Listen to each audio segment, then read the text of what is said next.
अशाच मस्त रेसिपी बघण्यासाठी सर्वच फीस्ट या चॅनलला सबस्क्राईब करा। चला तर मग एक नवीन रेसिपीला सुरुवात करूया।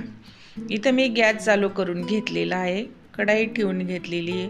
आता याच्यामध्ये आपल्याला गरजेनुसार तेल टाकून घ्यायचं आहे। तेल टाकून घेतलेलं आहे इथं गरजेनुसार। 1 स्पून राई घेतलेली आहे, तडकू द्यायची आहे। 1 स्पून जिरं घेतलेलं आहे, टाकून घ्यायचं आहे, तडकू द्यायचं आहे। शेंगदाणे घेतलेत गरजेनुसार, व्यवस्थित भाजू द्यायचे आहेत तेलामध्ये। बटाटा घेतलेला एक चिरलेला, तो टाकून घेतलेला आहे। लसण घेतलेले आहेत, चॉप केलेले ते टाकून घेतलेले। अद्रक घेतलेलं आहे, बारीक करून घेतलेलं। कांदा घेतलेले 2 चिरलेले, ते टाकून घेतलेले।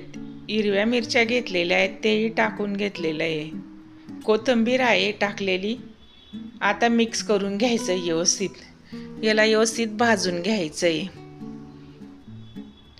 मीठ घेतलेलं आहे गरजेनुसार। हिंग घेतलेला आहे अर्धा स्पून। मिक्स करून घ्यायचं आहे व्यवस्थित। झाकण ठेवून थोडं 5 मिनिटं शिजवून घ्यायचं आहे। इथे शिजून झालेलं आहे, परत मिक्स करून घ्यायचं आहे अशा पद्धतीने।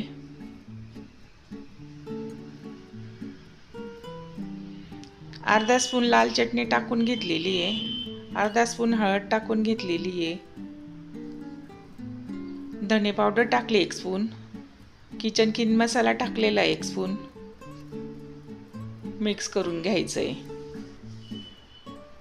मसाले भाजल्यानंतर याच्यामध्ये आपल्याला शिजवलेला राईस टाकून घ्यायचा आहे। अशा पद्धतीने सर्व मसाले व्यवस्थित भाजून घ्यायचे आहेत।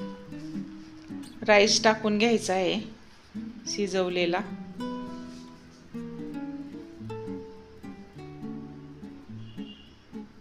अशा पद्धतीने मोकळा करून घेतलेला आहे। आता राईस टाकून घ्यायचा आहे। कोथिंबीर टाकून घेतली वरून। आता याला परत मिक्स करून घ्यायचं आहे आपल्याला व्यवस्थित अशा पद्धतीने। रात्रीचा शिळा भात होता, अशा पद्धतीने या भाताला मी फोडणी देऊन घेतलेली आहे मस्तपैकी। खूप छान राईस झालेला आहे, मस्त। अशाच नवीन रेसिपी बघण्यासाठी सर्वच फीस्ट या चॅनलला सबस्क्राईब नक्की करा। चला मग एका प्लेटमध्ये हा राईस आता आपल्याला इथं काढून घ्यायचा आहे। बघा अशा पद्धतीने हा राईस मी इथं बनवून घेतलेला आहे। एका प्लेटमध्ये आता हा राईस काढून घेऊ।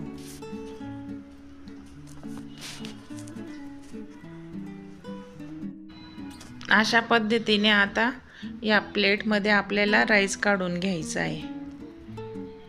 बघा अशा पद्धतीने इथं मी प्लेटमध्ये राईस काढून घेतलेला आहे मस्तपैकी।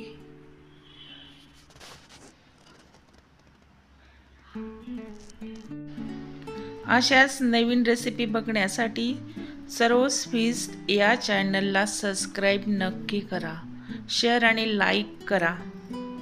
भेटूया अशाच पुढच्या रेसिपीमध्ये। रेसिपी कशी झाली आहे कमेंटमध्ये नक्की सांगा।